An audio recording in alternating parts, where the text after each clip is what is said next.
नमस्कार, आप सभी दर्शकों को आंखों देखा सच की खबर में स्वागत है। आप देख रहे हैं आंखों देखा सच। देखिए, ये चौथा चरण हमारे कार्यकर्ता दर्शन सा संवाद कार्यक्रम का चल रहा है और जितने भी सीमांचल के इलाके हैं, कोसी के ज़िले हैं, हर जगह हम लोग जाकर के अपने जो ग्राउंड ग्रास रूट पे ग्राउंड पे जो हमारे वर्कर हैं, चाहे बूथ स्तर के हों, पंचायत स्तर के हों, जिला स्तर के हों, प्रखंड स्तर के हों, जिला स्तर के हों, सभी कार्यकर्ताओं से हमारा संवाद चल रहा है। पार्टी को संगठनात्मक तौर पे कैसे मजबूत किया जाए, उसका विस्तार कैसे किया जाए और जो सलाह हमारे कार्यकर्ता देना चाहते हैं या उनके ब्लॉक में, उनके विधानसभा में जो समस्याएं हैं उससे ये लोग अवगत कराते हैं। इसी क्रम में जो फीडबैक के अनुसार हम लोगों ने जो है घोषणा भी की है, क्योंकि लोग भी जानना चाहते हैं कि क्या विजन है, क्या रोड मैप है। अगर आपको मौका मिलेगा तो लोग इच्छुक रहते हैं जानने के लिए। तो इसी के फीडबैक के क्रम में हम लोगों ने कई घोषणाएं भी की हैं, जिसमें कि माई बहन मान योजना की घोषणा हुई है, जिसमें कि 2500 रुपये जो है सीधे माताएं बहनों के खाते में जाएगा। सरकार बनते ही 1 महीने के भीतर इस योजना की शुरुआत कर दी जाएगी। इसी क्रम में पता चला कि स्मार्ट मीटर जो है, लोग इससे बिजली के बिल से लोग परेशान हैं।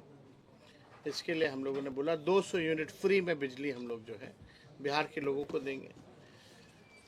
जो वृद्धा पेंशन है, सामाजिक सुरक्षा पेंशन है, झारखंड में जो है 1000 रुपये है, यहाँ 400 रुपये मिलता है। इसलिए हम लोगों ने तय किया कि इसको 400 से बढ़ा करके 1500 रुपये हम लोग करेंगे और जो जो फीडबैक मिलता जा रहा है उसको हम लोग लेते जा रहे हैं और अलग अलग क्षेत्रों की अलग अलग समस्या हैं, उससे अवगत हो रहे हैं। उसी हिसाब से बिहार को आगे बढ़ाने में अव्वल राज्य कैसे बने, हम लोग नए सोच के हैं, नए विजन के लोग हैं। आप लोगों ने देखा होगा 20 में भी हम कहते थे 10 लाख नौकरी हम देंगे। जब उप मुख्यमंत्री बने, 17 महीने जब हमारी सरकार बनी, तो हम लोगों ने 17 महीने में 5 लाख लोगों को सरकारी नौकरी दिया और 3 लाख नौकरी प्रक्रियाधीन कराई।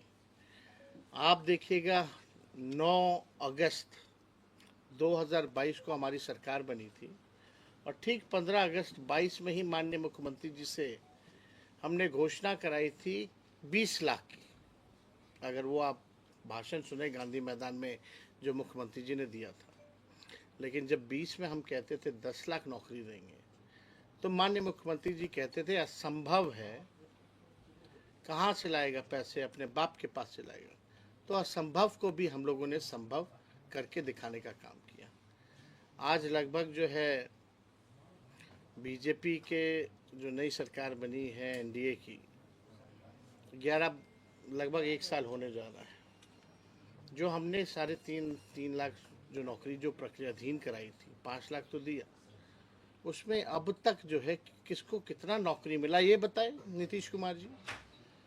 जब बीपीएससी की बारी आती तो पेपर लीक हो जाता है, लोग परेशान है, परीक्षा को रद्द करना पड़ता है, कोई नौकरी नहीं मिल रहा। लेकिन जब हम लोग थे 17 महीने तो कोई भी पेपर लीक नहीं हो पाया।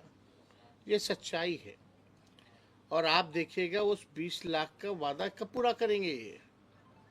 हम तो कहना चाहते हैं कि मुख्यमंत्री जी को खुल कर के आकर के बताना चाहिए कि आखिर क्यों नहीं कर पा रहे हैं, पेपर लीक क्यों हो रहा है। तो हम इतना ज़रूर कहेंगे कि हमारे पास विजन है, रोड मैप है, काम करने का तरीका हमें पता है। अब मुख्यमंत्री जी टायर्ड हो चुके हैं और उनके अधिकारी जो है रिटायर्ड हैं। रिटायर्ड अधिकारी और टायर्ड मुख्यमंत्री से बिहार अब चलने वाला नहीं है। तेजस्वी आगे आगे रहेगा और मुख्यमंत्री जो है उसी के नकल करते करते पीछे पीछे उसी काम को गिनवाने का काम करेंगे। जो कि खुद कहते थे पहले असंभव है, उसको हम लोगों ने संभव करके दिखाने का काम किया। वही नियोजित शिक्षक से हमने वादा किया था जब भी सरकार में आएंगे तो 4.5 लाख जो नियोजित शिक्षक हैं उनको राजकीय कर्मी का दर्जा देंगे। हम लोगों ने वो भी दिया, राजकर्मी का दर्जा दिया, तालमी मरकज हो, विकास मित्र टोला सेवक, स्वयं सहायता समूह, आंगनबाड़ी, आशा, सबके मानदेय को भी हम लोगों ने बढ़ाया। जाति आधारित गणना भी कराई। हम लोगों ने आरक्षण की सीमा को भी 65% जो है बढ़ाने का काम किया। EWS 10% एज इट इज रख के टोटल आरक्षण 75%।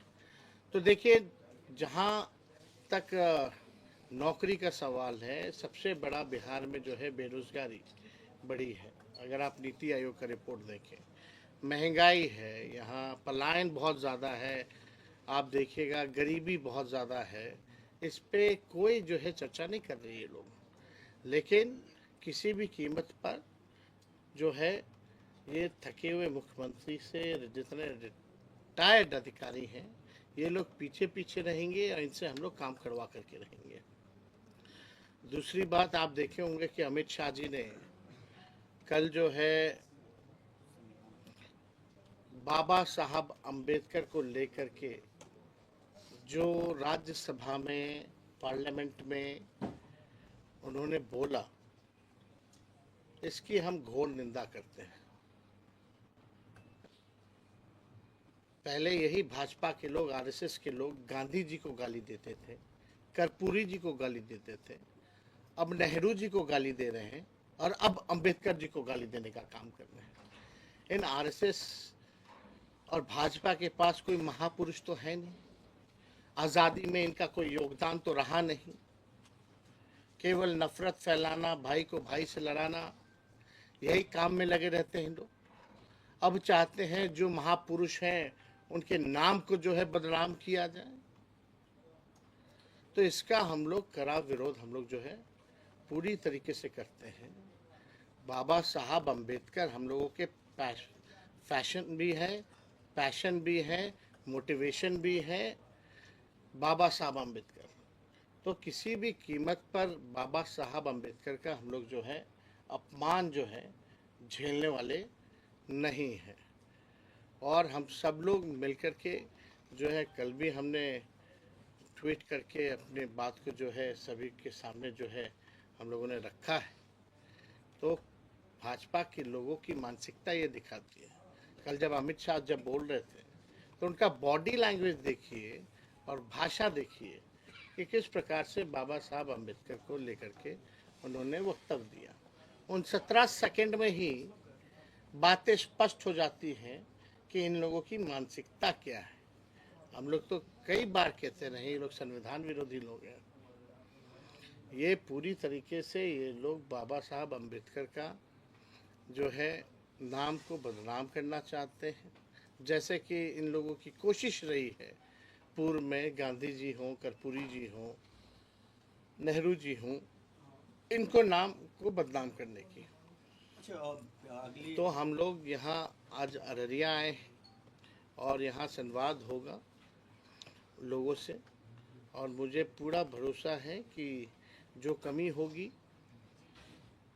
संगठन को कैसे आगे बढ़ाना है, जो भी कमी होगी उसकी हम लोग भरपाई करेंगे, कमी को दूर करेंगे और एक मजबूत संगठन के रूप में हम लोग जो है बिहार में जो भी चुनौतियां हैं फिरकापरस्त शक्तियों के आगे, उसको हम लोग करारा जवाब देने में कामयाब ही नहीं होंगे, बल्कि सत्ता से भी बेदखल करेंगे।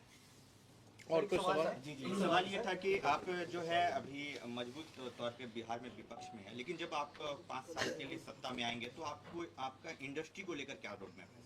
देखिए, इंडस्ट्री को लेकर तो आपको तो पता ही, जब 17 महीने हम लोग उप मुख्यमंत्री रहे, इंडस्ट्री डिपार्टमेंट भी हमारे ही समीर महासेठ मंत्री थे आरजेडी से। 50,000 करोड़ का हम लोगों ने निवेशकों को बुला करके MOU साइन कराया, जो बिहार में पहले ऐसा कभी नहीं था। उसके बाद ठीक चाचा जो हैं वो पलट गए। तो हम लोग तो हर एक जोर पे कोशिश की। आप देखिएगा IT डिपार्टमेंट हमारे पास था, IT पॉलिसी हम लोगों ने बनाया। स्पोर्ट्स डिपार्टमेंट हम लोगों के पास था, स्पोर्ट्स पॉलिसी हम लोगों ने बनाया। आप देखिएगा टूरिज्म मेरे पास ही था, टूरिज्म पॉलिसी हम लोगों ने बनाया। 20 साल से इन लोगों को पता ही नहीं था कि नौकरी भी देना है, पॉलिसीज़ भी बनानी है।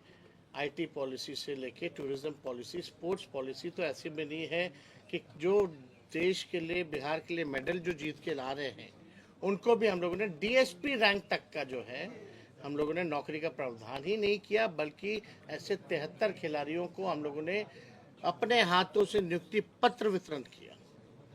तो जो पढ़ा लिखा उसको भी नौकरी, जो खेला, जो मेडल लाया उसको भी हम लोगों ने नौकरी देने का काम किया।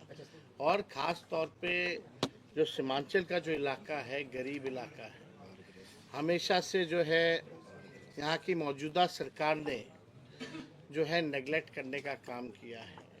अभी पिछले बार ही जब बाढ़ आई थी तो केंद्र सरकार ने क्या मदद की? कहते हैं डबल इंजन की सरकार है, लेकिन कोई पैकेज अगर दिया हो बाढ़ को लेकर के या सीमांचल के विकास को लेकर के, तो उन्होंने कुछ भी नहीं कहा। ये हम लोगों के एजेंडे में ये भी है कि सीमांचल के विकास के लिए जब हम लोगों की सरकार बनेगी तो एक डेवलपमेंट अथॉरिटी का हम लोग जो है गठन करेंगे, ताकि सीमांचल के विकास और प्रगति में गति बढ़े, यहाँ के लोग तरक्की करें और सीमांचल का इलाका जो है आगे बढ़े। क्योंकि इस एरिया से ज़्यादातर हम लोग देखते भी हैं पलायन भी बहुत ज़्यादा, गरीबी है, बेरोज़गारी है। तो इन मसलों पर जो है हम लोग जो है सीमांचल को लेकर के हम लोग काम करेंगे। और जैसा अभी जो ग्राउंड रूट के जो हमारे वर्कर हैं, जैसा फीडबैक मिलेगा उसके अनुसार, क्योंकि सारे ब्लॉक कोई ऐसा पंचायत नहीं है जिसके लोग ना आए हों, तो सभी जानकारी इकट्ठा करके उस हिसाब से हम लोग आगे बढ़े। सर, एक सवाल है कि 2024 का जो लोकसभा इलेक्शन हुआ, शाहनवाज जी बगल में बैठे हैं, बहुत क्लोज फाइट हुआ, आप हारने का कारण क्या समझते हैं? देखिए, अब इसका विश्लेषण तो हम लोग इंटरनली हम लोग कर ही चुके हैं, लेकिन बहुत ही कम मार्जिन से जो है यहाँ हार हुई है। और इसको देखते हुए हम लोग जो है कदम भी उठा रहे हैं, लेकिन हमको नहीं लगता कि इस चीज़ों को जो है सार्वजनिक करने की ज़रूरत है। हमें कारण पता है और उस हिसाब से हम लोग जो है आगे बढ़ रहे हैं। वन नेशन वन इलेक्शन पे आपकी पार्टी का क्या स्टैंड है? नहीं, हम लोग तो स्पष्ट कर चुके हैं। जितना देखिए, अगेंस्ट द कॉन्स्टिट्यूशन, जो संवैधानिक जो हमारा जो ढांचा है, इसके विरोध में है ये। और कहीं से भी जो है ये भाजपा के लोग जो हैं अभी बात कर रहे हैं वन नेशन वन इलेक्शन, कल बात करेंगे वन नेशन वन पार्टी, परसों बात करेंगे वन नेशन वन लीडर। ये तो आरएसएस के एजेंडे पे चल रहा है, संविधान को तो मानना ही नहीं चाहते। इससे जितने क्षेत्रीय दलों के जो मुद्दे हैं वो खत्म हो जाएंगे। अभी मान लीजिए अलग अलग राज्यों में चल रहा, तो उस क्षेत्र के इशू पे चल रहा है, उन राज्यों के इश्यूज पे जो है वो चुनाव हो रहा है। और इलेक्शन कमीशन तो टीटीएम है मोदी जी का, ताबड़तोड़ तेल मालिश करने वाला, जो बाय इलेक्शन एक साथ नहीं करा सकता, जो 4-5 राज्यों का चुनाव एक साथ नहीं करा सकता, उससे क्या उम्मीद रखी जाए। और आप लोग तो सब लोग जान रहे हैं, बिहार के जब चुनाव होता है तो एक लौता राज्य होता है जहाँ चुनाव हो रहा होता है पूरे देश में, मुल्क में, वहाँ एक फेज में ये चुनाव नहीं करा सकते हैं, तो इनसे कोई उम्मीद नहीं रखी जा सकती। इसका हम लोगों ने विरोध किया है। सर, आप जो हैं जो जातीय जनगणना है उसके पुरजोर समर्थक हैं। सर, मैं आपसे जानना चाहूँगा कि सीट बंटवारे को लेकर के भी क्या जिसकी जितनी हिस्सेदारी, जितनी भागीदारी पर बातचीत होगी? सर, देखिए, एकदम होना चाहिए। समाज में सोशल इक्वेशन के हिसाब से टिकट डिस्ट्रीब्यूशन हो, और उसके साथ साथ कोई भी पार्टी चाहती है विनेबल कैंडिडेट हो। Winnability factor is more important. तो हम लोग तो सब लोगों को साथ लेकर के चलना चाहते हैं, और हम लोगों की कोशिश है कि सभी लोगों को हम लोग जो है मौका दें। और शुरू से ही हम लोगों ने कहा है ये A to Z की पार्टी है, सभी लोगों को मौका मिलेगा। सर, आप मुस्लिम बाहुल इलाके में हैं, पिछले बार MIM बहुत अच्छा परफॉर्मेंस की थी, इस बार आप उसको कितना बड़ा चैलेंज मानते हैं? देखिए, इसमें हमको कोई टिप्पा टिप्पणी नहीं करना है। सबका पार्टी है, सबको अधिकार है चुनाव लड़ने का। इस बार किसी भी ना किसी कीमत पे राष्ट्रीय जनता दल महागठबंधन इंडिया अलायंस जो है सरकार बनाएगी। सर, नीतीश कुमार प्रगति यात्रा पर निकल रहे हैं। ये प्रगति यात्रा नहीं है, ये भाई अलविदा यात्रा है। पिछले ही चुनाव में न माननीय मुख्यमंत्री हाथ जोड़ करके कह रहे थे पूर्णिया में कि मेरा आखिरी चुनाव है। अभी लोग जान रहे हैं कि भाजपा वाले तो सहने वाले हैं नहीं इनको, अब इनके दिन पूरे हो गए।